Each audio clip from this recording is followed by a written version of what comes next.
Le 18 juin dernier, Yolène de Courson, vous deveniez députée de Côte d'Or. Qu'est-ce que vous gardez de ce moment, le 18 juin au soir? Bien sûr, c'est une énorme joie après cette campagne éclair mais intense, intensivement intense, parce qu'on a eu 3 semaines de campagne, mais bien sûr une grande joie et une grande fierté d'avoir été élu.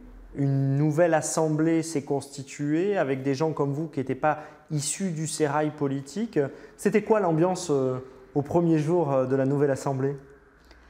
Au premier jour de la nouvelle assemblée, c'était une ambiance un peu la rentrée des classes, un peu intimidée pour ceux qui étions nouveaux, très impressionnés et en même temps avec la charge qui allait être la nôtre maintenant, c'est-à-dire légiférer, s'occuper de nos circonscriptions.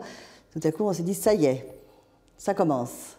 On dit que certains députés de la majorité seraient fatigués, exténués, parce que Emmanuel Macron va très vite, son gouvernement propose plein de textes. Alors vous êtes épuisé? Pas du tout, non. Moi, je suis complètement à fond derrière Emmanuel Macron. Je trouve que c'est tellement bien quand les choses vont vite.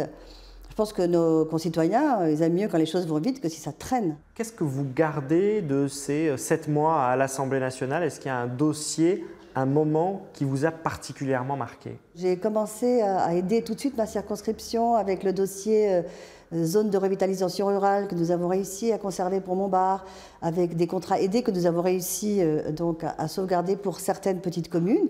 Ça ne veut pas dire que je suis pour les contrats aidés, parce que c'est vrai que ce n'est pas des contrats qui remplissent leur mission, hein.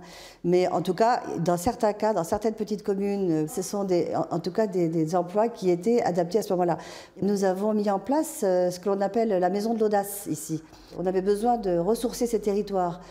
Il fallait faire des projets, il faut développer l'emploi, il faut développer les initiatives. Et donc la Maison de l'Audace, c'est une association qui permet à tout le monde de venir présenter son projet.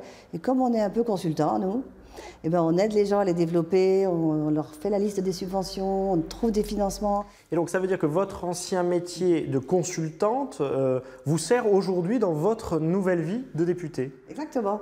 Et je pense qu'il y a beaucoup de députés à La République En Marche pour qui c'est le cas. Vous avez fait partie de ceux et celles qui ont suivi Emmanuel Macron, élu en mai 2017 président de la République.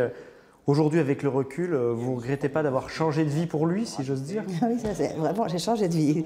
Ça, c'est le cas de le dire. Non, je ne regrette pas. C'est extraordinaire. Je pense qu'il n'y a que Emmanuel Macron qui a permis ça, que des gens comme nous, des citoyens ordinaires, hein, qui avions donc nos métiers, nos activités, tout à coup, on se retrouve à l'Assemblée représentant nos autres concitoyens pour légiférer, réfléchir, prendre des décisions.